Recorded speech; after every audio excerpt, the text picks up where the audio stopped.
सोचो, एक government agency आपको अरेस्ट कर सकती है, आपके प्रॉपर्टी को अटैच कर सकती है और आपके बैंक अकाउंट को फ्रीज कर सकती है। और ये सब तब भी हो सकता है जब कोर्ट ने अभी तक आपको गिल्टी प्रूफ नहीं किया। और सबसे शॉकिंग बात, पॉलिटिकली विजिबल केस में कन्विक्शन रेट 1% से भी कम रिपोर्ट किया गया है और इसे कहते हैं ईडी, एनफोर्समेंट डायरेक्टरेट। क्या एनफोर्समेंट डायरेक्टरेट करप्शन से लड़ रही है या प्रोसेस से पनिशमेंट बन चुका है? आज हम डिकोड करेंगे इंडिया का सबसे पावरफुल और controversial agency, enforcement directorate. Welcome to Manoj Singh डिकोड्स।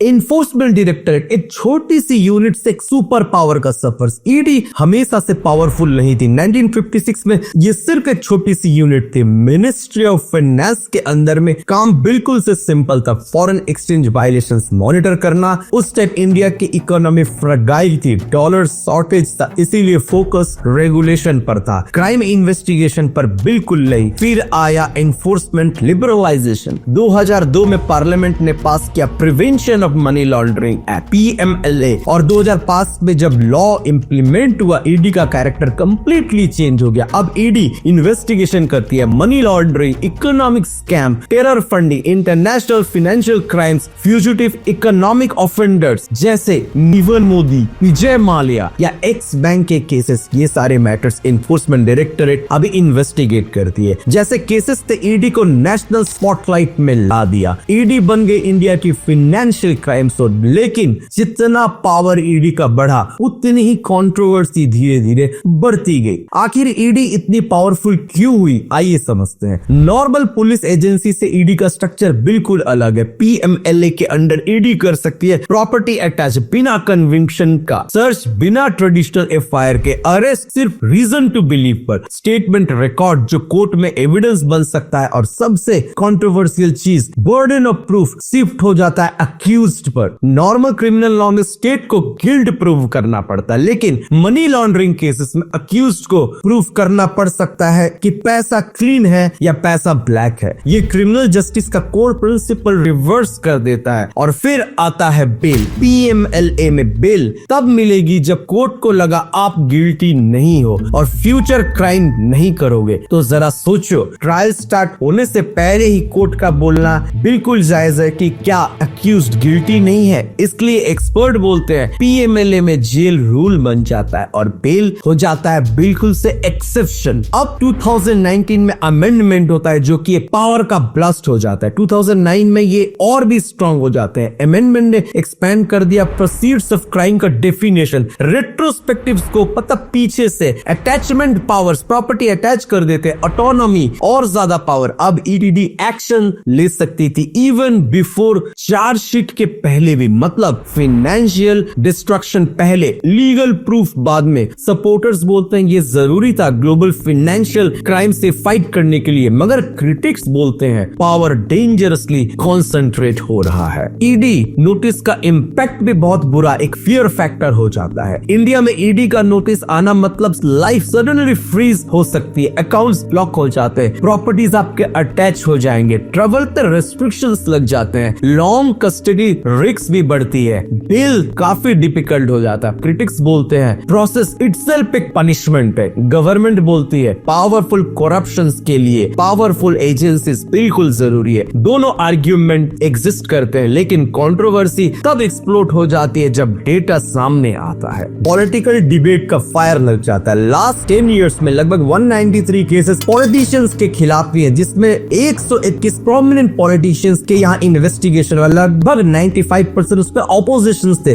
और कन्विक्शन सिर्फ 2। ये नंबर ऑपोजिशन पार्टीज ने नहीं, पब्लिक रिपोर्ट्स और इन्वेस्टिगेशन ने हाईलाइट किया। तो सवाल उठता है, क्या करप्शन सिर्फ ऑपोजिशन में होता है या सिस्टम में कुछ और ही चल रहा है? लेकिन ईडी का काउंटर आर्ग्यूमेंट भी इंपॉर्टेंट था। एजेंसी बोलती है मनी लॉन्ड्रिंग केसेस कॉम्प्लेक्स होते हैं और जो केसेस फाइनेंशियल एडजुडिकेशन तक पहुंचते हैं उनमें कन्विक्शन रेट हाई होता है, अराउंड 95%। मतलब नैरेटिव का क्लैश है। ऑपोजिशन कमीशन बोलता है मिसयूज, एजेंसी बोलती है इफेक्टिवनेस। पब्लिक टोटली कंफ्यूज हो जाता है इन एंटायर एक्सरसाइज से। एक इन्वेस्टिगेटिव एजेंसी ने क्लेम किया है कि एक पैटर्न एग्जिस्ट करता है, एलिज्ड प्लेबुक। कंप्लेंट या ओल्ड केसेस अगर एग्जिस्ट करते हैं, पॉलिटिकल अलाइनमेंट चेंज होता है या इलेक्शन आते हैं, ये सारा मैटर करता है। एजेंसीज एक्टिव हो जाती है, इलेक्शंस आते हैं, media narrative elections environment influence करता है, एग्जाम्पल डिस्कस होते हैं, जैसे लालू प्रसाद यादव के केसेस रिवाइवल हो गए, हेमंत सोरेन के अरेस्ट इलेक्शंस के पहले हो गए, आपके लीडर का अरेस्ट भी पोल के पहले हुआ, पॉलिटिकल कंसल्टेंसी पोल रेड्स भी जैसे वेस्ट बंगाल में होने लगी। इंपॉर्टेंट पॉइंट्स ये दिखता है कि ये एलिगेशंस है या कोर्ट कंक्लूजन्स है। गवर्नमेंट एजेंसीज बोलती है एक्शंस एविडेंस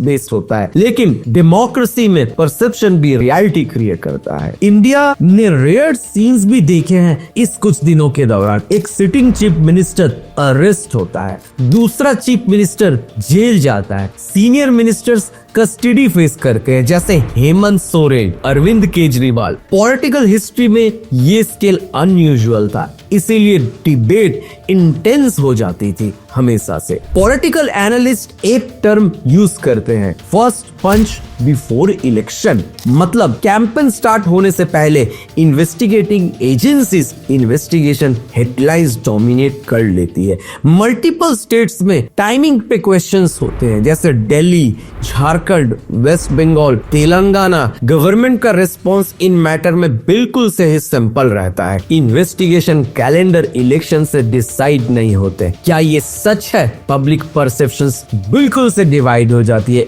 इस दौरान, और इसी बीच होने लगता है एक फेडरल वॉर अपनी कंट्री में, state versus centre. Conflict federal structure तक पहुंच जाने के बाद कई ऑपोजिशन रूल स्टेट्स सीबीआई को जनरल कंसेंट नहीं देता और विथड्रॉ कर देते हैं। मैसेज क्लियर था, ट्रस्ट ब्रेक डाउन हो गया। इंडियन कोऑपरेटिव फेडरलिज्म से कॉम्पिटिटिव फेडरलिज्म तक मूव करता दिखा। फिर आता है इलेक्शन बॉन्ड क्विज और एक नया कंट्रोवर्शियल चैप्टर खुलता है। इलेक्शन बॉन्ड डेटा पब्लिक हुआ। कुछ कंपनीज जिनके ऊपर इन्वेस्टिगेशन चलती है और वो रडार पे रहते हैं, वो रेड्स पेश करते हैं और फिर वो पॉलिटिकल डोनेशन करना स्टार्ट करते हैं। डायरेक्ट प्रूफ नहीं मिला, लेकिन कोइंसिडेंस स्केल बढ़ता था और पॉलिटिक्स में परसेप्शन बिल्कुल से पावरफुल हो जाता है। एक बहुत ही फनी नैरेटिव है वॉशिंग मशीन। इंडियन पॉलिटिक्स में एक फ्रेज वायरल भी हुआ था, वॉशिंग मशीन।